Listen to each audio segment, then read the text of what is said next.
Occupational English Test. Sample Test 2. Listening Test. This test has 3 parts. In each part, you'll hear a number of different extracts. At the start of each extract, you'll hear this sound. You'll have time to read the questions before you hear each extract, and you'll hear each extract once only. Complete your answers as you listen. At the end of the test, you'll have 2 minutes to check your answers. Part A. In this part of the test, you'll hear 2 different extracts. In each extract, a health professional is talking to a patient. For questions 1 to 24, complete the notes with information you hear. Now look at the notes for extract 1.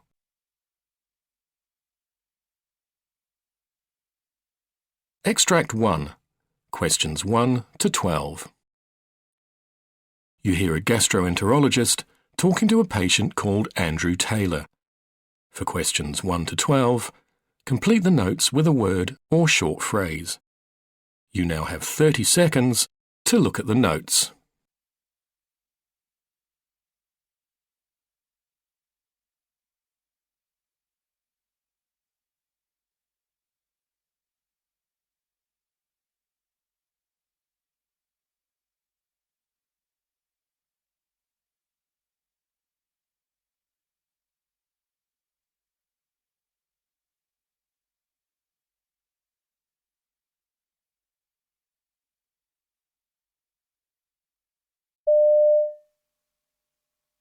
Good morning, Mr. Taylor. Now, you've been referred to me because it's possible that you're suffering from irritable bowel syndrome or a related condition? Yes, that's right.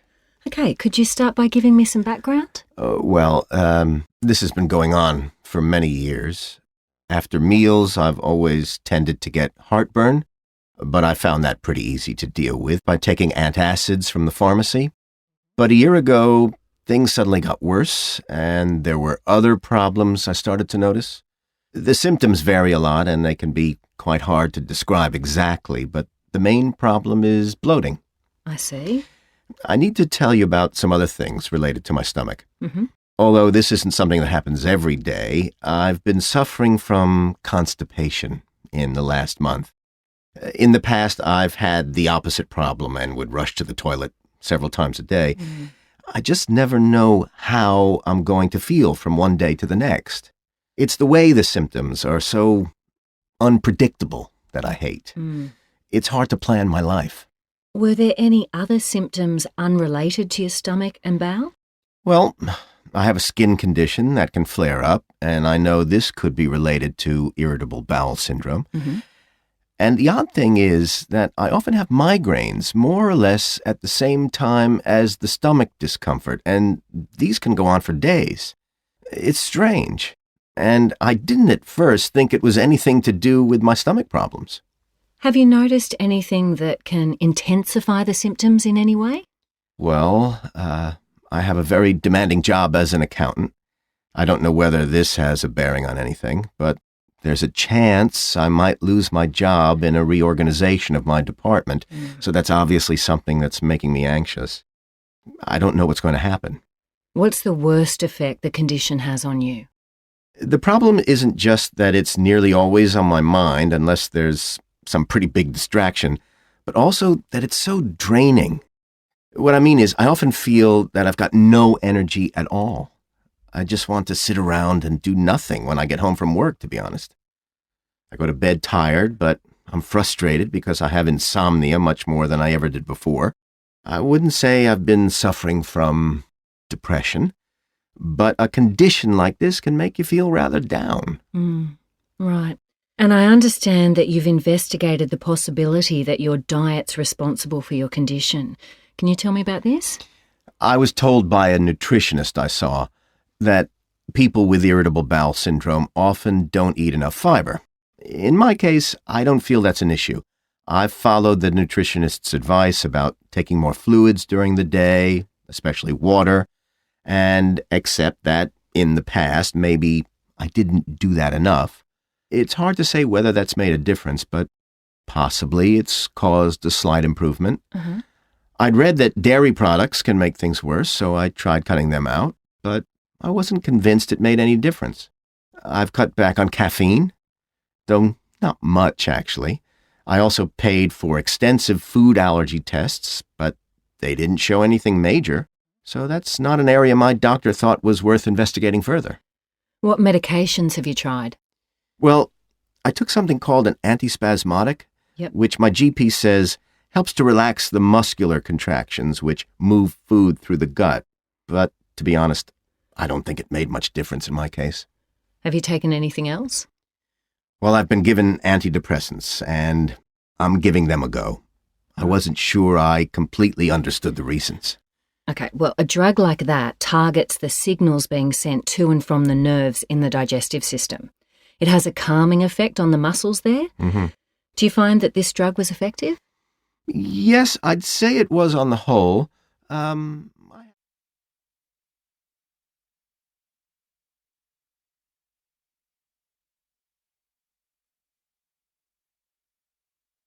Extract 2. Questions 13 to 24. You hear a hospital neurologist talking to a new patient called Kathy Tanner. For questions 13 to 24, complete the notes with a word or short phrase. You now have 30 seconds to look at the notes.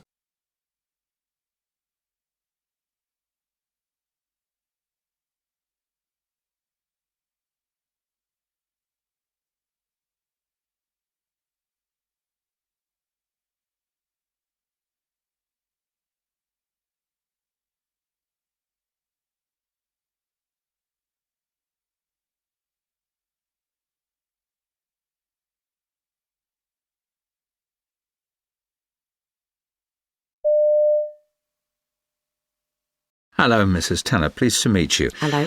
Do you mind if we start off by getting some background to your condition?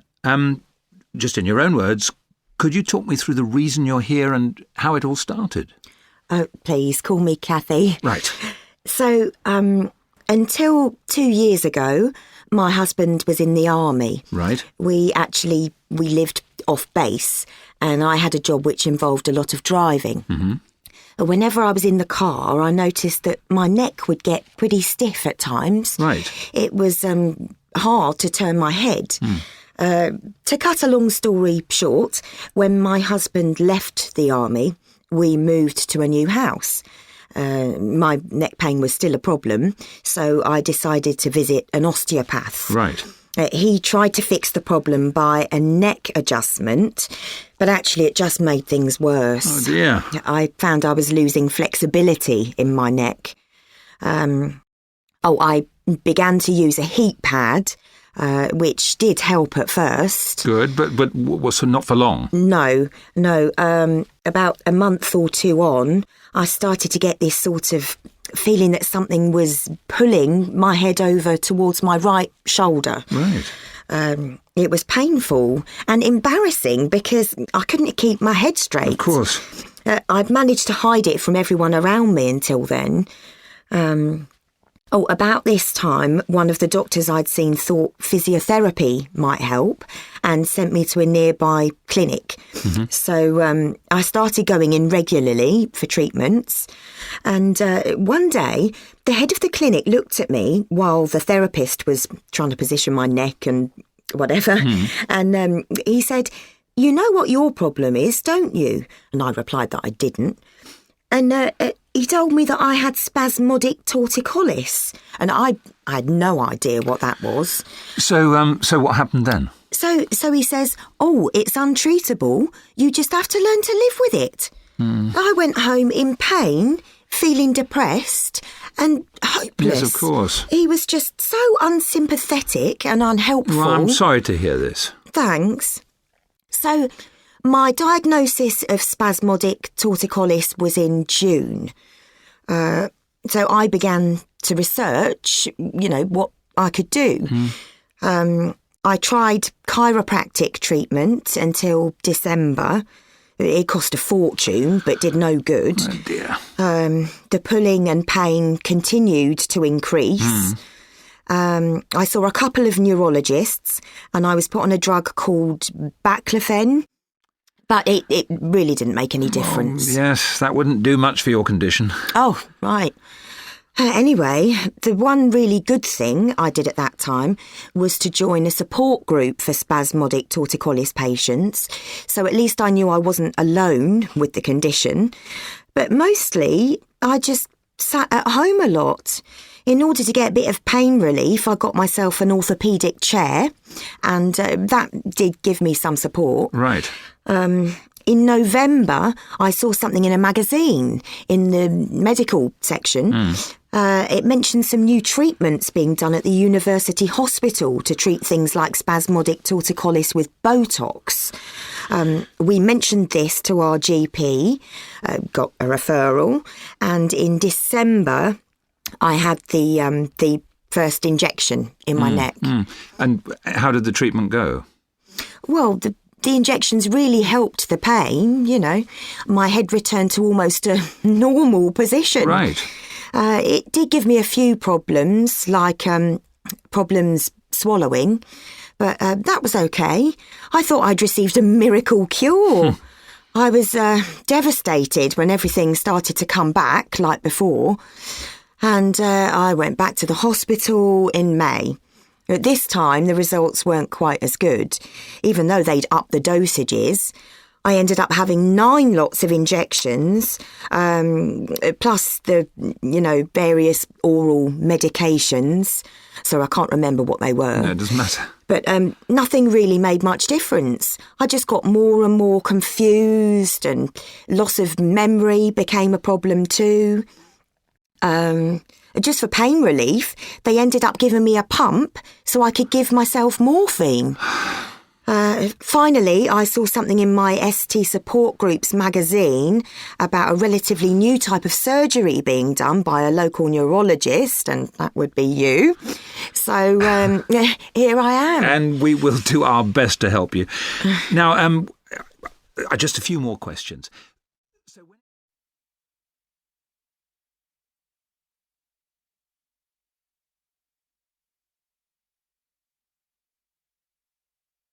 That is the end of Part A. Now look at Part B. Part B. In this part of the test, you'll hear 6 different extracts. In each extract, you'll hear people talking in a different healthcare setting. For questions 25 to 30, choose the answer A, B, or C, which fits best according to what you hear. You'll have time to read each question before you listen. Complete your answers as you listen. Now look at question 25. You hear an optometrist talking to a patient who's trying contact lenses for the first time. Now read the question.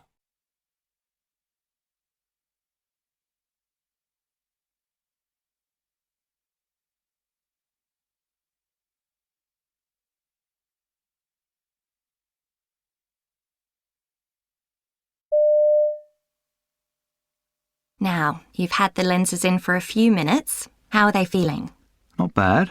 I thought I'd feel them actually touching my eyes, that they'd be sore or prickly, but I can't feel much at all. My eyes do feel a bit watery, though. It's okay. You've just used too much solution. Now, in a few minutes, I'll get you to try taking them out and inserting them again by yourself. I had no trouble taking them out earlier, but I'm not confident about putting them in. I worry I'll press too hard. That's unlikely to happen. Things look rather distorted, though. I mean, I can't make out the letters on that chart. Any of them? Those lower down. Let's give things another minute to settle down.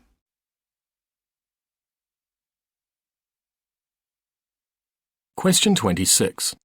You hear a nurse asking a colleague for help with a patient. Now read the question.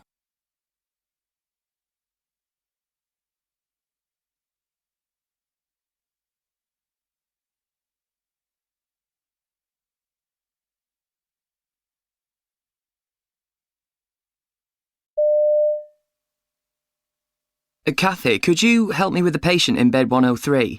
The woman who had surgery 2 days ago. Oh, yes, she's due for discharge today, isn't she?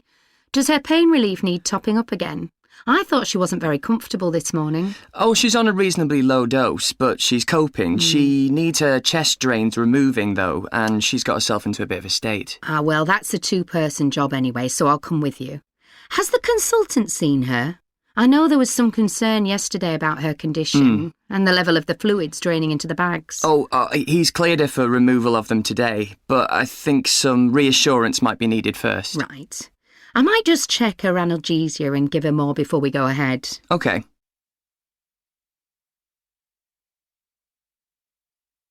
Question 27. You hear a senior nurse talking about a new initiative that has been introduced on her ward. Now read the question.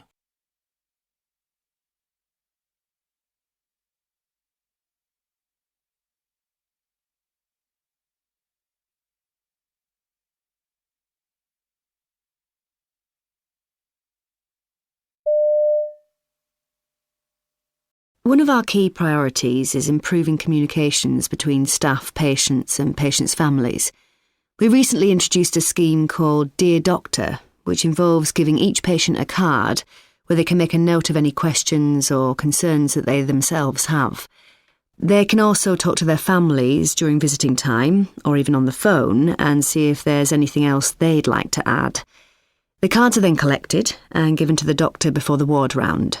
We're really pleased with the response. Patients used to say that they only thought of the things they felt they needed to discuss when it was too late, so the cards give them a better chance to bring up whatever's on their minds. In fact, it's been so successful that we're going to roll it out on all wards in the hospital.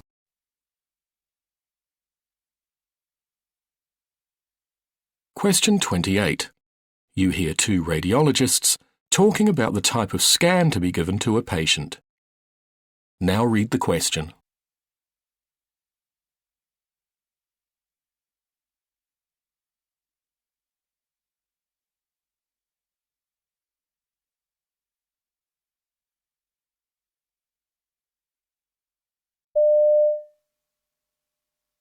I've just had a phone call from emergency. They have an 11-year-old boy with right lower quadrant abdominal pain. They're concerned about appendicitis, and they'd like to order an abdominal CT for him. Do you think that's a good idea? I was thinking maybe we should recommend an abdominal ultrasound, because then we can spare him the radiation. Is there any concern in this case around using ultrasound instead of CT? Accuracy, for example. The sensitivity is slightly less than the CT, but the specificity is almost the same, so I think we can rely on the results. OK. It means we can avoid the child being subject to contrast exposure as well. But what would we do if the ultrasound doesn't answer the question? If we can't visualise the complete appendix, then we can recommend an abdominal CT. OK, we have a plan. Call them back and let them know.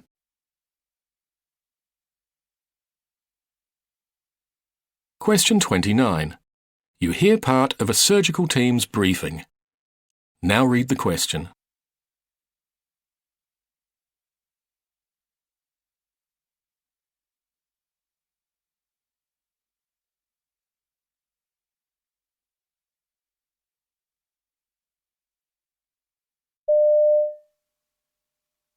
OK, next is Mr. Malloy's repeat laparotomy.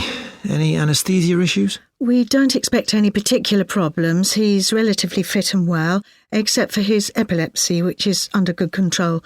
His BMI is 35. But will we need the obesity bed? It shouldn't be an issue.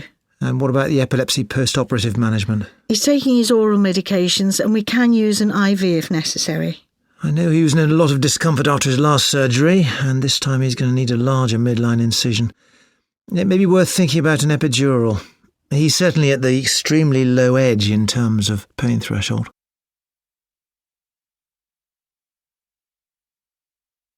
Question 30.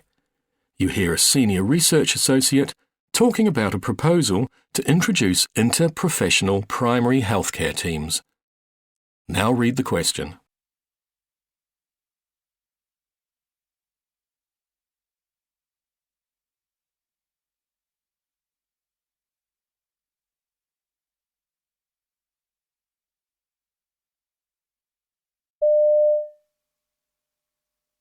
We're looking at opportunities to improve the effectiveness of health and healthcare systems here in Canada. One of the interventions we're looking at is interprofessional primary care teams, groups of professionals working together collaboratively to provide services including healthcare, social services, and advice to patients within the primary care setting. There's evidence that teams like these can improve chronic disease outcomes, including diabetes, hypertension, and heart disease, as well as mental health problems. There's also evidence that improvements can be made in terms of both access to and coordination of care. Now, the extent to which these teams could affect the costs of healthcare in such areas isn't quite clear within the evidence, but the work we're doing aims to address such issues while looking at the challenges of implementation and evaluation.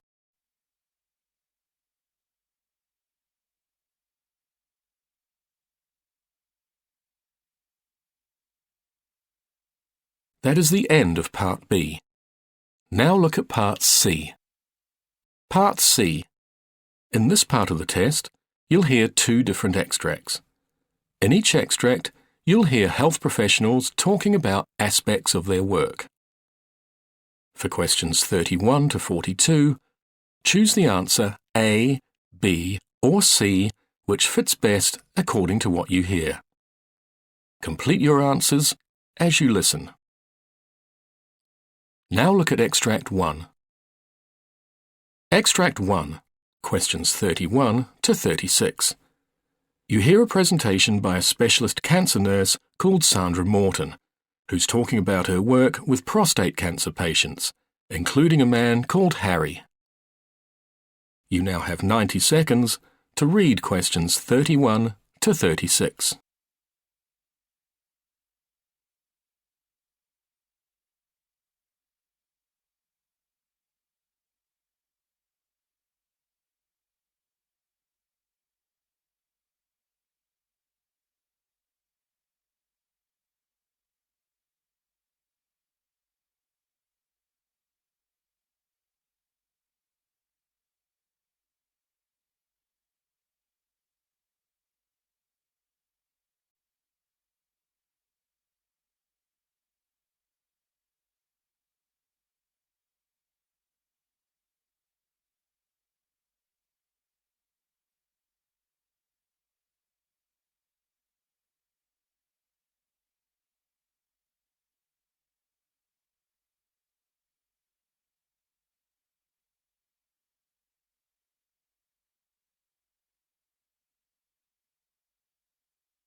My name's Sandra Morton and I'm a specialist cancer nurse, helping cancer patients deal with their diagnosis and treatment. I'd like to tell you about the type of work I do, and particularly about one of my patients, recently diagnosed with prostate cancer. Let's call him Harry, to illustrate the sort of things I get involved with. Now, before we get on to Harry, I'll give you a bit of background. Clearly, my job covers many aspects of patient care, but what's the priority? Firstly, prostate cancer is in fact the most common cancer in men in the UK, with over 40,000 new cases diagnosed every year. That's a staggering number. One problem is that this type of cancer actually develops very slowly, so there may be absolutely no sign that you have it for years.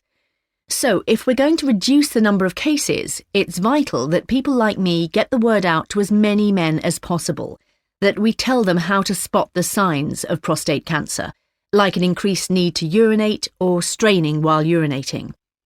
Unfortunately, the cancer can be at an advanced stage by the time patients come in for tests, at which point the available treatments are far less effective. So, let me tell you a bit more about my patient Harry. Like many middle-aged men, Harry was offered a routine health check at his local doctor's surgery.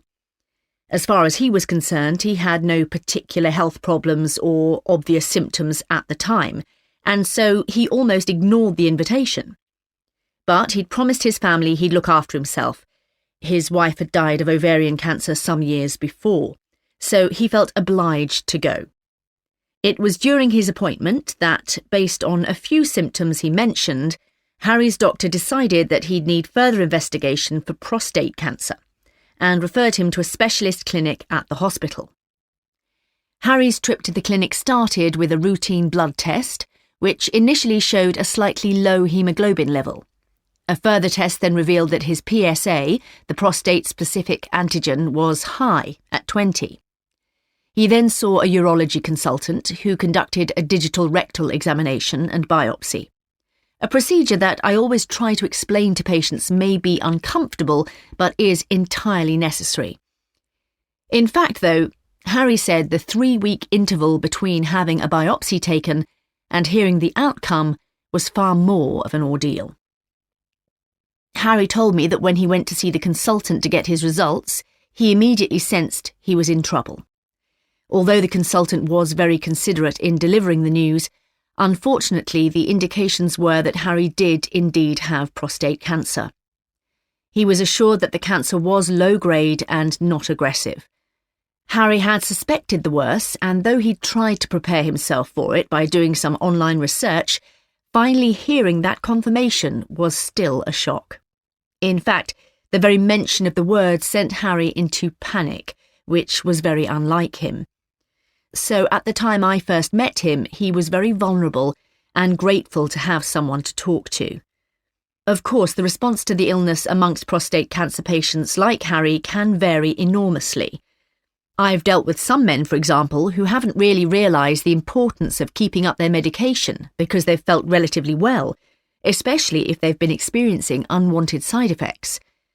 Unfortunately, though, any break gives the disease the perfect opportunity to spread into the bones, making it much more difficult to treat and a successful outcome less likely. And some treatments do cause some unfortunate effects, such as erectile dysfunction, which some men really feel uncomfortable discussing, because it's a sensitive issue. Other patients have mentioned that even though they've been given a lot of help, it's still difficult to weigh up the pros and cons of the various treatment options they're offered, from ultrasound or radiotherapy right through to radical prostatectomy. So responses like these need to be taken into account by specialist nurses when talking to patients. For me, these factors really underline the importance of the community follow-up clinics we have in my area, which address many of these issues in the provision of healthcare for cancer patients. Staff at these clinics see patients during their recovery and only send them back to hospital for treatment if they develop significant new symptoms. Seeing patients in the clinics means that staff get to know each patient and build a relationship with them, which enables nurses like me to dispense advice and answer questions. And although we have no firm evidence, staff feel that's far more beneficial to patients than attending a large hospital clinic. So we're hoping more clinics like these can become available.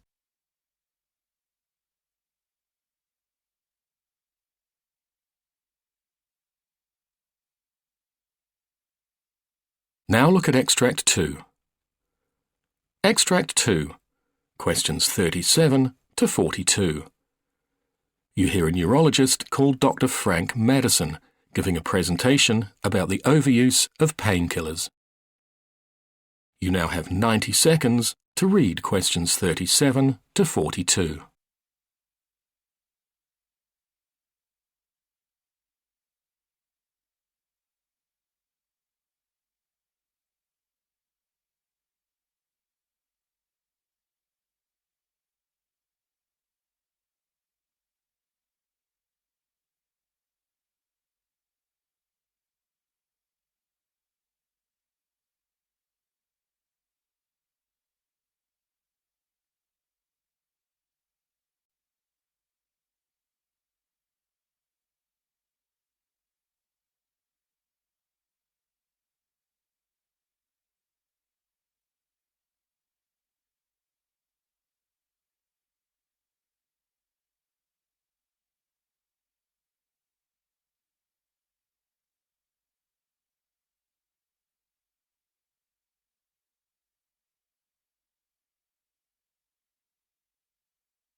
I'm Dr. Frank Madison, and I'm a neurologist with a special interest in the overuse of painkillers, particularly of opioids, something experts are now calling the silent epidemic. Now, we've all seen the stereotypical images of addicts hooked on recreational drugs, but addiction to painkillers like opioids has a much less familiar public face.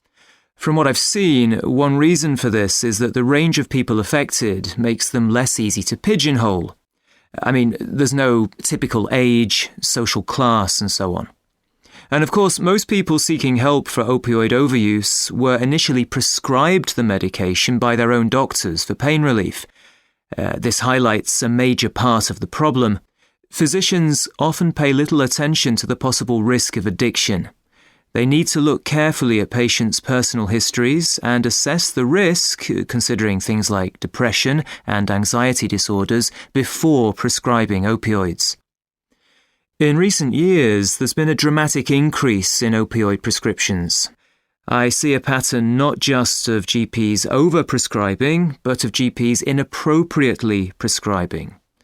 Sure, people want their pain relieved immediately, that's understandable, but proper pain management requires lengthy face-to-face input, which time pressures don't allow, so easier alternatives have become the default option. What's more, although opioids can provide effective relief in the short term, they shouldn't be the automatic first-line therapy. Many alternatives do exist, and they're no more costly. People generally think of pain as a direct symptom of a problem in the affected area.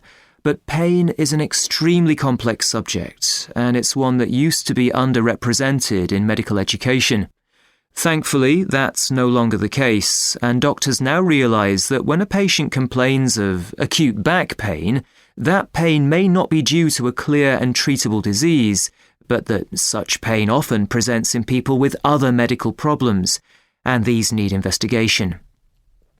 Although there are distinct types of physical pain, all too often, I see sufferers lumped together in one category, which means that unfortunately, not all treatments are going to work equally well. For example, we first need to know, is the pain caused by inflammation as opposed to nerve damage? Establishing this makes initial mistreatment far less likely, meaning that treatment is more effective and the risks of long-term problems are reduced. But it's not just opioids we need to watch. Patients often self-treat with readily available painkillers like paracetamol. And while such drugs play an essential role in pain management, people still need to know more about them. We've been pretty successful in publicising the dangers of accidental overdose, and clear information's given about the effects of taking these drugs long-term, so public awareness about increased tolerance levels is also gradually improving. Many doctors also now actively warn patients about the spiral of taking higher and higher doses for pain relief. Worryingly, though, I've seen cases where people on drug regimes for other conditions inadvertently take painkillers which add a potentially hazardous ingredient to the mix already in their system. This is something which needs urgent attention. I'd like now to talk about an osteoarthritic patient who was referred to me, a 30-year-old woman, let's call her Anne, suffering from sarcoidosis, an autoimmune disease leading to chronic organ inflammation. She was prescribed various drugs, but though the disease was soon brought under control, the pain lingered, with Anne gradually becoming dependent on prescription opioids. Typically, she was terrified of stopping them, yet the more she took, the worse she felt. The thing is, her prescription would have been ideal for short-term pain, like that following surgery, but should never have been given for the chronic pain she was experiencing.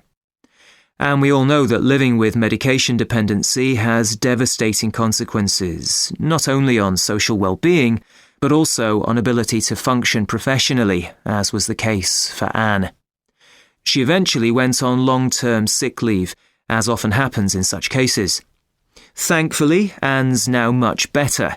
Having recognised her dependence, and with the necessary support, tools and techniques, she's now off painkillers. The crucial thing is to prevent dependence in the first place. Anne's GP prescribed opioids in good faith, aiming at pain reduction, but failed to set an end date for these. He hadn't anticipated the possibility of eventual drug reliance, this being new territory to him. Anne couldn't hide the visible results of the quantities she was eventually taking, so her GP questioned her about intake. She reluctantly admitted supplementing her prescription from sources like friends and family, something her GP had suspected but hadn't investigated. Anne now realises that drugs weren't fixing her problem, and though withdrawal took several tough months, her determination to succeed has paid dividends.